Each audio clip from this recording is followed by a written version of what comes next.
मित्रांनो नमस्कार. ह्या वर्षी पुन्हा एकदा अतिवृष्टीमुळे शेतकरी हवालदिल झालाय.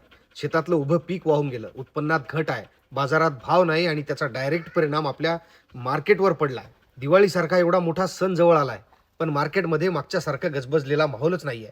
दुकानदार दुकानात तर बसलाय, पण गिराईकच नाही. आणि ह्या अशा सगळ्या परिस्थितीमध्ये ऑनलाईन सेल्स असतील, मोठमोठे मॉल किंवा मग या जाहिरातीच्या चमक-धमककडे न पाहता अडचणीच्या वेळी उधारी देणारा, आपल्या सण, उत्सव किंवा जयंत्यांना वर्गणी देणारा, आपल्या घरच्या लग्नात, मुंजात, उत्सवात हसतमुखानं सहभागी होणारा तो आपला स्थानिक दुकानदारच असतो. ज्याच्याकडे आपण थोडा भाव कमी करा असं म्हणू शकतो.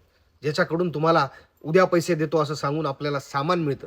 तो दुकानदारच आज मंदीच्या कचाट्यात सापडला. मग ह्या दिवाळीमध्ये आपण एक निर्णय घेऊया.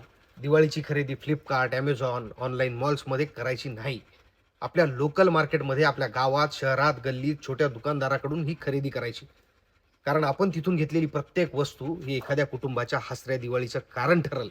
आपण खर्च केलेले काही रुपये एखाद्या लहान व्यापाऱ्याच्या मुलाच्या शाळेच्या फीचं स्वप्न पूर्ण करतील. आपण लोकल खरेदी केली तरच लोकल टिकेल. शेतकरी, व्यापारी, कारागीर, मजूर सगळ्यांची दिवाळी उजळेल.